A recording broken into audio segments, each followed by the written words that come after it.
Bonjour et bienvenue dans ce nouveau tutoriel dans lequel nous allons installer un serveur Apache sur notre Mac grâce au logiciel MAMP. Donc si ce n'est pas déjà fait, vous téléchargez le logiciel, rien de compliqué, puis vous lancez le fichier d'installation .pkg. Vous suivez les instructions de base, etc., etc. Il va vous prendre à peu près 840 MO sur votre disque. Puis après, vous aurez deux nouveaux dossiers créés dans votre dossier d'application. Donc le plus important, comme le logiciel MAMP est gratuit, tout le logiciel va se trouver en fait dans le dossier MAMP que nous voyons tout de suite, qui contient plusieurs dossiers, mais il ne faut pas vous inquiéter, les dossiers, on ne va pas les toucher.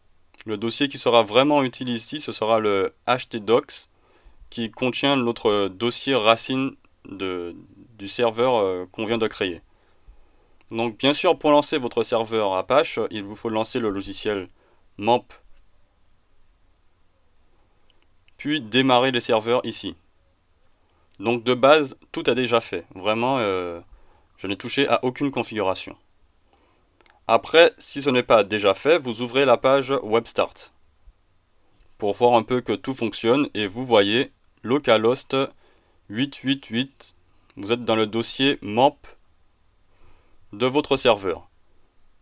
Pour le moment, nous n'allons pas regarder ça, nous allons voir un peu les configurations. Donc dans Préférences,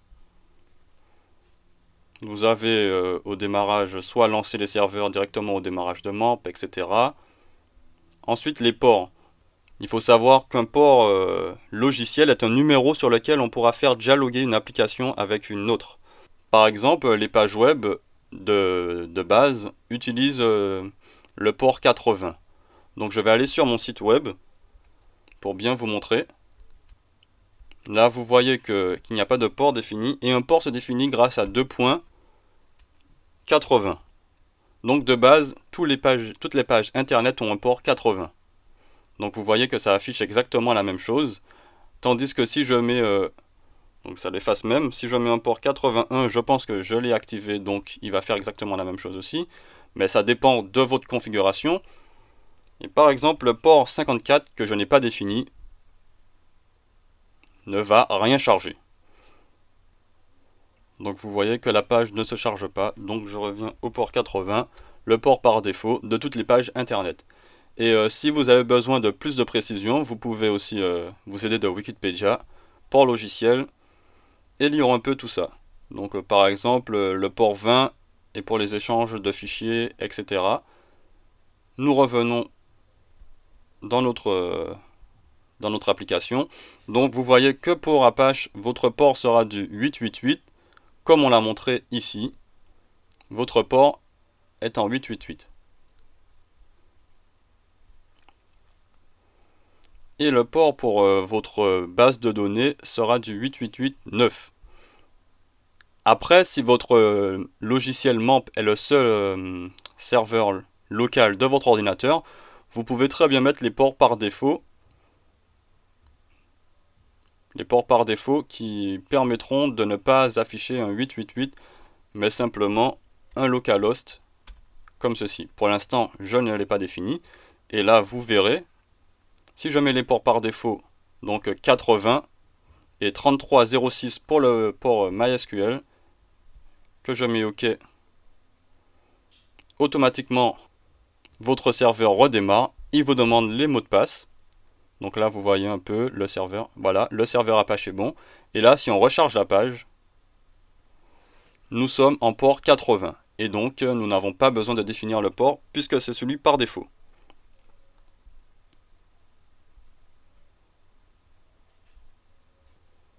Mais afin que tout le monde puisse suivre le tutoriel, je vais laisser les ports par défaut de MAMP afin de ne perdre personne. Donc je retourne sur mon 888.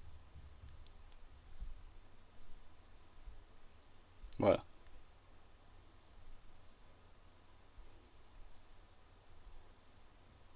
Puis après, vous avez le choix des versions PHP. Les versions de PHP évoluent au fur et à mesure du temps et parfois il arrive que certaines fonctions disparaissent tandis que d'autres apparaissent. Si vous avez déjà un site en PHP, je vous conseille de mettre la dernière version et de vérifier qu'aucune fonction que vous avez mise est obsolète. Donc toujours garder la nouvelle version, c'est toujours mieux. Et vous avez le choix d'éteindre ou d'allumer votre système de cache qui lui va permettre de ne pas faire bugger votre site. Et personnellement, peu de gens l'utilisent, ce sont seulement vraiment les gros sites qui ont au moins des 4000 vues par seconde qui devront penser à activer le cache, puisque vos réponses PHP seront stockées et ne seront pas rechargées à chaque fois que l'utilisateur charge une page. Donc par exemple, si vous avez activé un cache avec une fréquence de 2 minutes, un code PHP qui affiche l'heure par exemple, eh ben, une fois que l'utilisateur ira sur la page internet, il verra l'heure gardée dans le cache et pas l'heure actuelle. Et évidemment, chaque 2 minutes, l'heure se rechargera. Mais ça peut être contraignant comme ça peut être bien, puisque le serveur ne buggera pas. Si 4000 personnes viennent afficher la page PHP, la fonction PHP ne se rechargera que chaque 2 minutes. Donc c'est à vous de voir. Mais nous, si nous avons un petit site, le cache peut très bien rester éteint, c'est très bien comme ça.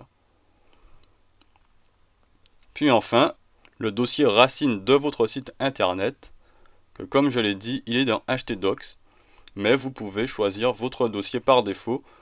Et moi, j'ai choisi un dossier qui s'appelle site local et que j'ai mis en rouge.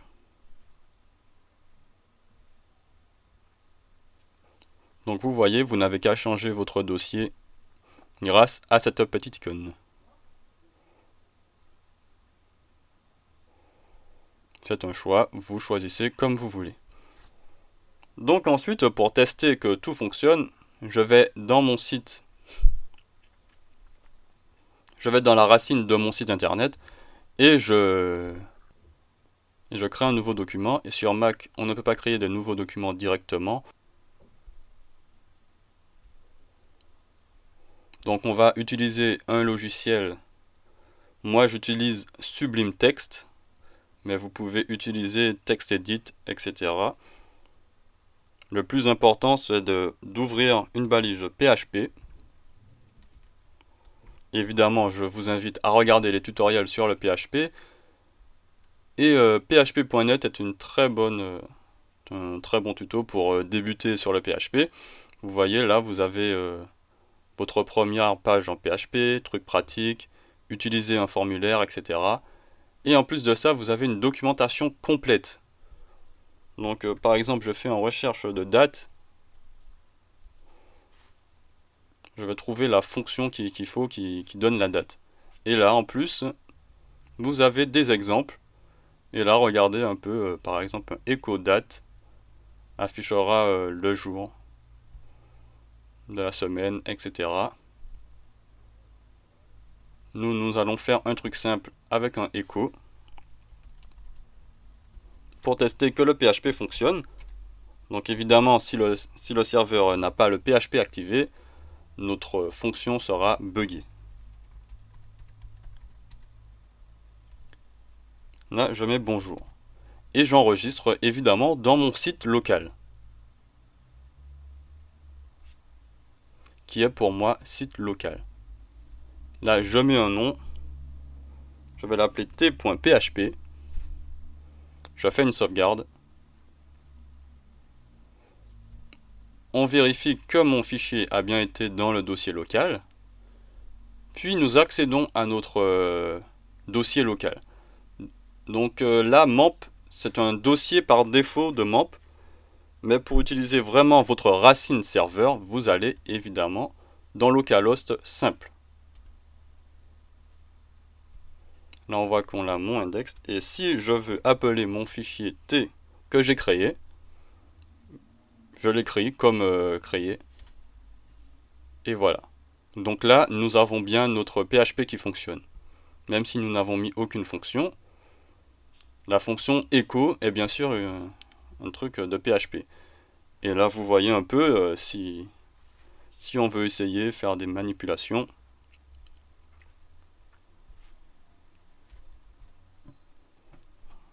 J'enregistre et je viens recharger ma page. Vous voyez bien qu'on a l'heure et la date d'aujourd'hui.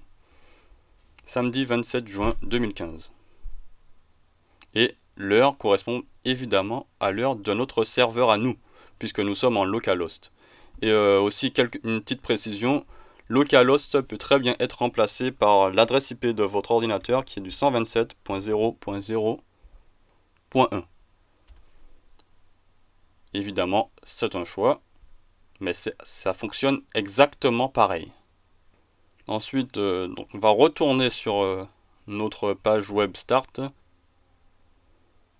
Page web start qui est bien sûr notre site internet en local, qui là, MAMP installe par défaut MySQL, qui est très bon, qui est un éditeur de base de données.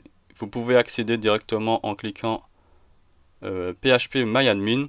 Là, vous voyez les identifiants au cas où vous utiliserez un script en PHP qui utilisera ces identifiants, ou même quand vous serez habitué,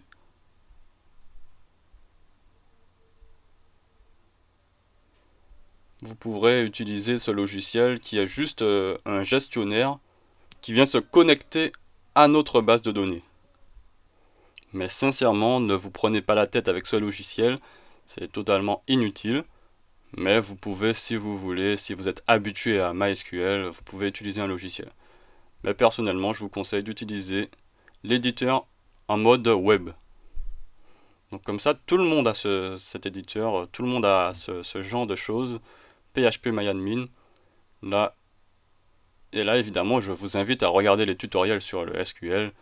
On peut créer des tables de données, on peut créer des bases de données, des tables de données, etc. Merci de m'avoir suivi, j'espère que le tutoriel vous a plu et que vous n'hésiterez pas à vous abonner. Et évidemment, je remercie tous ceux qui me laissent des messages, des encouragements et tout, c'est super sympa, merci à vous.